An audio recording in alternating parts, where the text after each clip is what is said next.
አይንዬ ፕራይምሽ ላይ ነበርሻ ዛሬ በበዓሉ። ታዲያ ከዛለ ለሚስትየው በጆሮዋ ስለ እናቱ የሆነ ነገር በይውላታለሁ።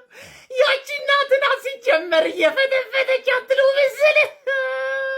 አቤት አንተ እንዴት አሰብከው ግን በእናት።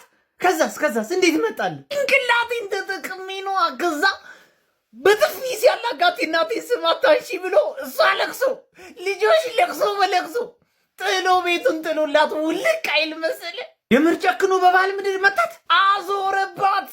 አይስዌቱ ዩ ማታ ደግሞ አልጋቢ ለይልኝ ጥጓና ሲሲ አረ ቁንጣን ወገን ገደለኝ። ሰሌለም እንዴ ምን አገባ ቢኖር ባይኖር ምን ያስከው ደግሞ ትያስ ካልጠላና ዳቦ ልከው እንኳን አደረሳችሁ ብሏል። የት ጋር ላድርገው? ከመቼ ጀምሮ እዛ ጋር አድርገው።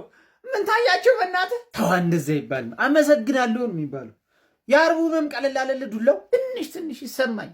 ሜንታሊም ጉዳታ ምንድነው? ምጭ ነው ደግሞ በባህላችን ባዶ ሳህን አይመለስም። በረፋት ደግሞ የሌለ ጸባይ አታምጣ። እኔ እኮ ያለ ወትሯቸው ዳቦ ሲልኩ ጠርጥሬ ነበር። ጠጠር አስበልተው ንጉሥ ይወስዳሉ። ቼክሜት ሳሌ ሲመጣ አሰሮ ለሴጣን በልልኝ።